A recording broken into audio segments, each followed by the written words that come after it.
এটা বিশেষ ভিডিঅ'লৈ আপোনাক ৱেলকাম জনাইছোঁ। আজি এই তামোল পুলি ৰোৱা হৈছে। এয়া দেখিছে তামোল পুলি এই ওচৰত আছেই আৰু এইখিনি গাঁত খানি গোবৰ দিয়া হৈছে আৰু লগতে দেউতাক আৰু মোৰ বেটাই তামোল পুলি ৰুই আছে। আপোনালোকে চাই থাকিব কেনেকৈ ধৰণে তামোল পুলি ৰুইছে। আপোনালোকক দেখাই আছোঁ, চাই থাকক। এয়া দেখিছে তামোল পুলি কিমান ধুনীয়া হৈছে তামোল পুলিটো।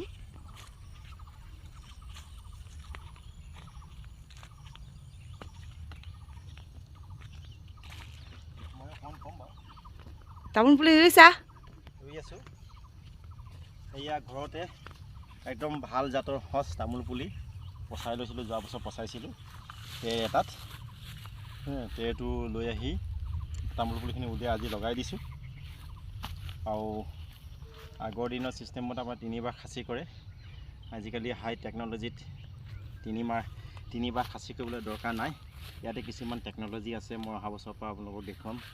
একে জেগাতে তামোল কেনেকৈ খাচি কৰিব পাৰি আৰু একেবাৰে চাপকতে লগাব পাৰি 4-5 ফুটতে। আপোনালোকৰ সেই টেকন'লজি দেখাম অহা বছৰকৈ। এইবছৰ ৰুই লৈছোঁ, আপোনালোকক দেখাম। ঠিক আছে, আজিলৈ ভিডিঅ'টো ইমানতে সামৰণি মাৰিছোঁ। কেনে পালে কমেণ্টত জনাব, ভাল পালে লাইক এটা কৰিব। আমি বাপ বেটা আৰু মোৰ সহধৰ্মিনী লগ লাগি আজি তামোল পুলি ৰোৱা কাৰ্যসূচী পালন কৰি আছোঁ। ধন্যবাদ।